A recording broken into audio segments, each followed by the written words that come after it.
What if a silent threat crept into your town, contaminating the air and forcing families to evacuate? Do you know where you would go and what you would take?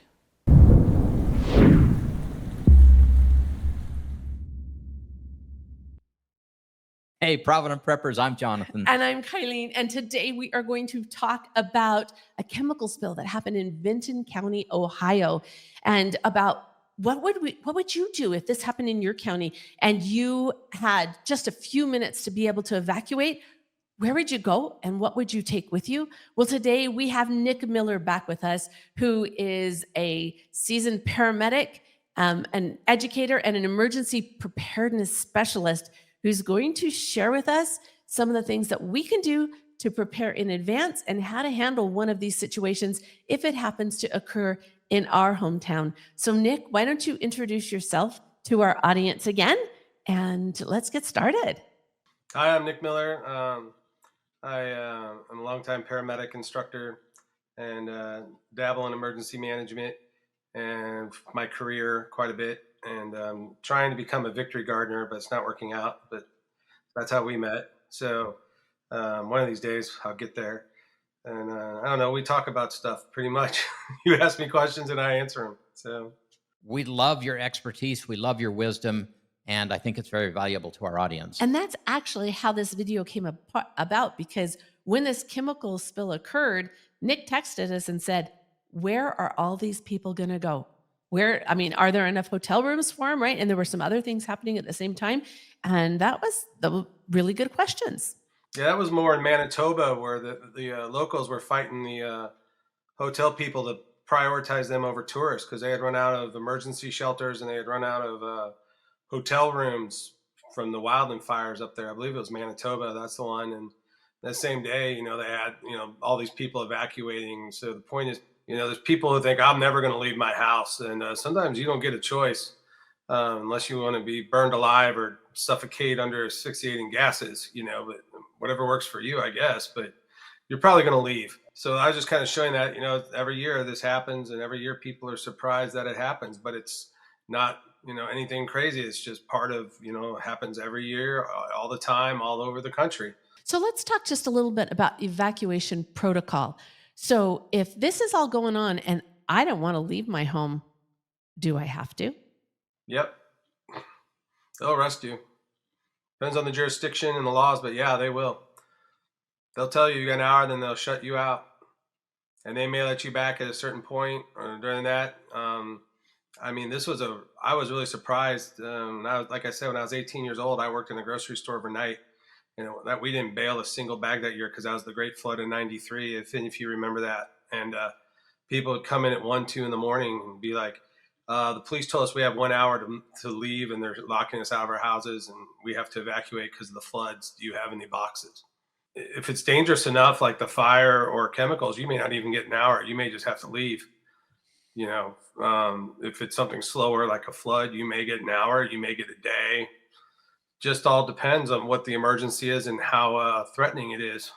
And I guess that same thing, it goes for when we can come back. It just depends on what the disaster is, right? Yeah, we just had, tornadoes here, a month or two ago. And then they had another one a couple of weeks after we talked that really hit the city of St. Louis pretty hard. It's probably the biggest tornado they've had in Missouri since the big Joplin tornado 20 years ago. And when that happens to that, when they deploy National Guard and they deploy cops, if you live there, they may let you in there certain times, assuming your house is not condemned and assuming a lot of things. There's a lot of things that go on with when you get to come back. So when you leave, you better get what you need and better get it fast because you may not get it for a while. But I think it makes the excellent point that this happens all the time. This is not a rarity. These things happen and we need to be prepared to deal with it. Kind of goes back to what we were talking about with Kyle Christensen, the Who's Coming to Dinner, because it's not the end of the world with the Who's Coming to Dinner. It's do I have friends or family who are planning to come here if they have to evacuate? Exactly. So I think some of that, and we'll leave a link for that discussion because that was really important. But Nick, tell us, what can we do to prepare for some type of an event like this? Well, time is on your side. I would plan it out in advance. Do you have vacation home you can go to? Do you have an RV you're going to use? Do you have friends you can stay at? I wouldn't expect all the hotel rooms to be available. You have different directions you can go depending on the way a fire's coming or the way the chemicals are coming. You may be blocked from your prime escape route. You may have to go to plan B. Do you have everything ready to go? Do you have your papers, or do you have your emergency fund ready so you can get other things or replace what you've lost? Do you have that stopgap in your emergency fund for that insurance deductible? Like my hail deductible is a wind deductible. I believe it's like 1 or 2% of my total house value. Still dealing with that. Apparently I'm getting a new roof, but those things, if you try to prepare for it the day of, it's just too overwhelming. If you think about it, when time's on your side, like, okay, this is my box to put in my car if I have to leave now, or my bag is in my car already. All my papers are already on that little file. I have my little box of emergency, whatever. I know where I'm going. I already talked to my sister in Tulsa and I can hide there for a month. If you have all that, it makes it a lot easier than going, oh, I hope I'm one of the few people that can get that hotel room in time. I mean, I'm looking now since when we talked, 2 months ago, they're just putting on roofs like mad. Everyone has got a new roof basically in my area, and I haven't put mine on yet because mine's damaged, or I can get a new roof, but it's not leaking or anything. It's just going to, accelerate the wear, whatever they said. But even now, like there's no way I could have got the roof the next day. There was a long line and a long wait where people are already coming and everything else, So those things you really need to know and have a plan for before you get kicked out the door, not after and then hoping you find someplace. And even if we could get a hotel room for us, that would be cost prohibitive. And I don't think that those resources are something that we could easily come up with. Well, sometimes FEMA, with the emergency declarations, FEMA will eventually come and help. I know during Hurricane Katrina, they gave out thousands of, they called them FEMA trailers, just very basic mobile homes, mobile trailers that people could live in. When I was there, like 5 years after, there were some people still living in a hotel on assistance, but that assistance is never guaranteed. It varies from year to year. It may take a while before you get it, and you're going to have to survive in the interim, and you have to hope that maybe you're one of the lucky ones. There was a long delay before those trailers, because you could tell that they were FEMA trailers because they had no striping, no decorations, the minimum number of windows, and then they all came up for sale like in the early 2010s. Like if you were living in Louisiana, they had thousands that they were auctioning off. But think about if you're an RV company and you have to make a federal contract for something like Katrina, where 3 states are wiped out pretty much of housing, and they had to bring all that stuff down. It takes a while to build that. It takes a while to procure it. You have to go through all the forms. You have to wait in the lines. And even, back to the flood in 93, I remember opening the paper one day and there was like a mile-long line of people waiting with buckets and jugs because the water facility for the city of Des Moines was down, and they had to bring in National Guard potable truck units, and they were all waiting in line to get their 5 or 10 gallons. Yeah, it makes such a strong case for what we're promoting for people to be prepared. So you don't have to sit in those lines. You don't have to deal with all that mess. If we're prepared in advance, we roll with it as it goes. Yeah, I mean, like this stuff happens all the time. There isn't any, like I look at some of these other sites and they're all about the zombie apocalypse or something. Well, you don't have to wait for the zombies to come to have a problem. Let's talk a little bit about staying informed. So if something like this happens, how do we get the information we need to know when we need to evacuate, where we need to go, all of the details that could make all of the difference? What do you think? Where would you recommend? I mean, information is now available more than ever. Almost every county has an emergency management agency, an EMA. If it's bad enough, I know like during the floods of 93, they would just have police cars go through with bullhorns on the sirens, making announcements. So they'll be knocking on your door if it's a mandatory evacuation. Several times at fire, even on the streets where we had big gas leaks, and part of my job was just to go door to door and knock on doors, say, you need to get out of the house. In the worst case, hopefully they'll be able to come and find you. But In this day and age, with with the internet, with all the emergency management, with all the resources, the news, the radio, just tuning in is, again, you do it. What you need to do is figure out how your local agency is going to do it, Right. how And your what agency is going to disseminate information out to you, and know that in advance versus like, you know. most counties and cities now, I think, have a reverse 911 kind of system. So make sure that you're signed up for that. Yep, there's texts. They'll wake you up. Yeah, I get Amber alerts and I get all the weather alerts. So when there's a tornado warning, my phone goes off. That with geocaching locations, they can do that. And the whole county has tornado sirens, but even still, those little texts a lot of times will be a really good clue. That's really neat that they can do that in a certain zone. But there is a lot of information that would be important to have. For instance, if something happened here, which evacuation routes should we take? Maybe what some of the safe destinations are. So you have make a very good point. We need to find out locally where you can get the best information from, and make sure that you sign up for whatever those alerts might be. And then, when do we know when it's safe to return home? Well, again, the same information, but if they blocked you off, they're not going to let you in. You can try. They usually will not let you in unless you have an ID or you've been authorized to go in on some level back to your place. You're going to get the best information. This is what you figure out now while you've got time. And one thing that the time that we have right now does, it allows us to prepare so that we don't have to panic. And panic is just a horrible thing because your brain stops working.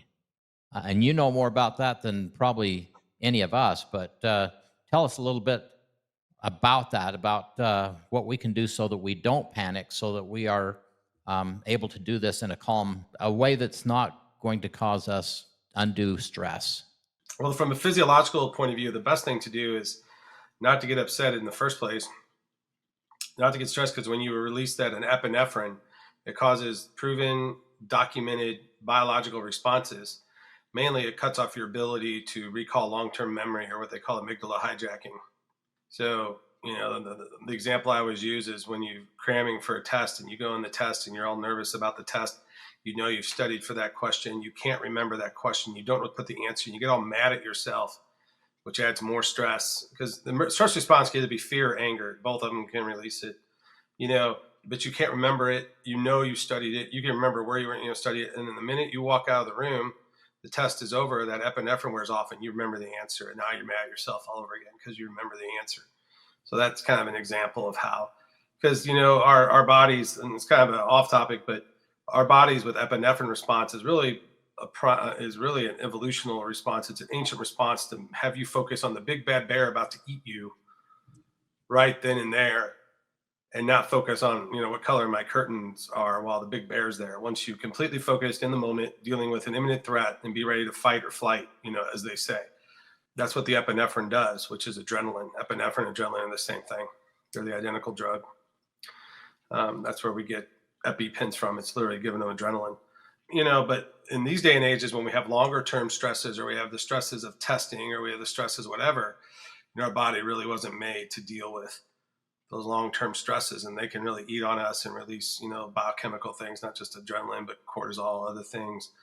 So the best way to not get those responses is already know in advance what you're going to do, because you're calm, like, okay, I'm just going to implement this. Now I have my plan. I'm going to go through my checklist.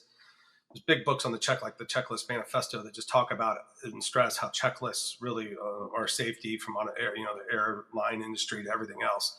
There's a big famous book called the Checklist Manifesto. This was really popular 20 years ago, that talks about all that. If you have those in advance, I'm saying you have to go through the detail of having a detailed checklist, but if you know in advance, okay, if this is bad, I'm going to take that green box, I'm throwing my trunk, I'm going to Sally's house. It saves you a lot of stress versus what am I going to do? Yeah. And it can be as simple or as elaborate as you want to make it, make it your own.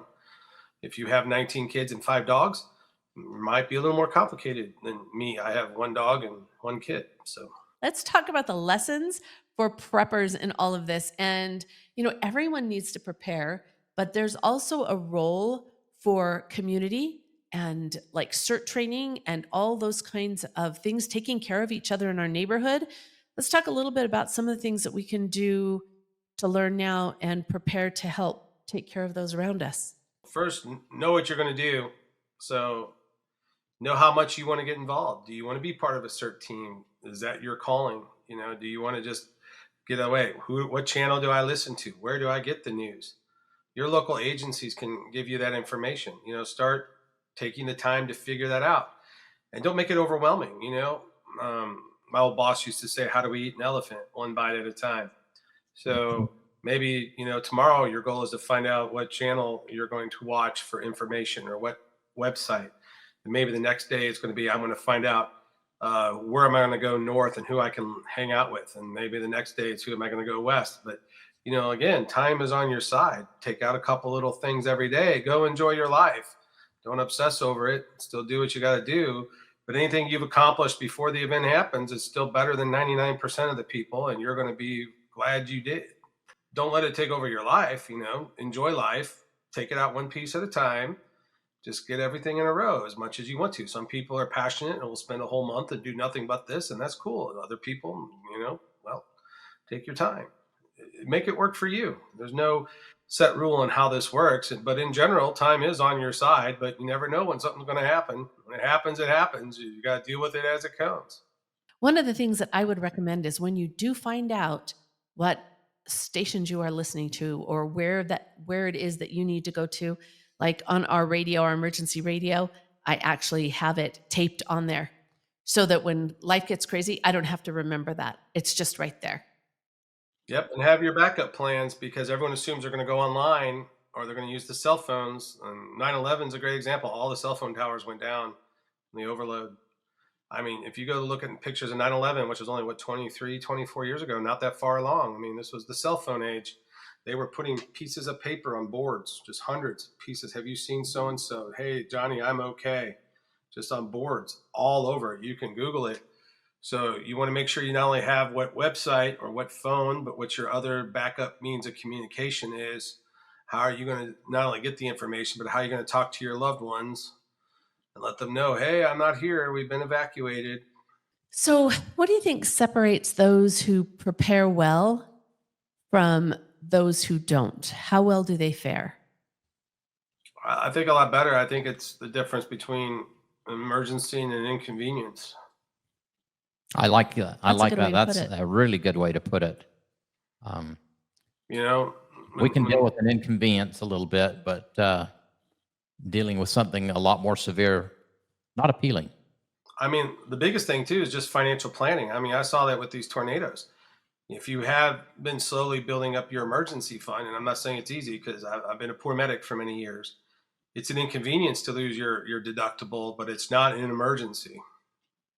You're not freaking out like, how am I going to get that roof covered, or how am I going to pay for that damage, or how am I going to get my house rebuilt because the insurance won't pay until I put in my so much down payment to the roofer or whoever, or I know where I'm going to sleep tonight because I already have that planned out. It's annoying, but it's not scary. Well, thank you so much, Nick. Thank you for coming on and for helping us kind of sort through all this. What final words of wisdom do you have for our audience? I would say, be happy. It's not doom and gloom. Most days are normal days. Enjoy them. But, the time, in the military, they say sweat saves blood, so it's kind of the same idea. The time you take now, a little bit here and there to get your ducks in a row, makes that event much easier to deal with. You're not having to wait in those long lines in Des Moines for water. You're not fighting everyone like in Manitoba is right now for a hotel room. You're not, not knowing where you're going to go. You're not knowing how you're going to pay that insurance deductible. You've already thought about it. You've already prepared for it. And now it's just, okay, I'm stuck for 2 days without power, but I have a generator and I have a coffee percolator and life's okay. Versus, man, this really sucks in August at 105-degree heat to not have any air conditioning. What shelter am I going to? So, our message, you guys, it's time to wake up. The takeaway is that this can happen to anybody, anywhere. And if we just take some small steps now, think it through, make some preparations, it can make all the difference in our ability to navigate through some of these huge crises safely. Thank you again, Nick, for being with us today. And now for our audience, the question of the day. If you had 10 minutes to evacuate, do you know what you would be taking and where you would be going? Share your comments. And thanks for being part of the solution.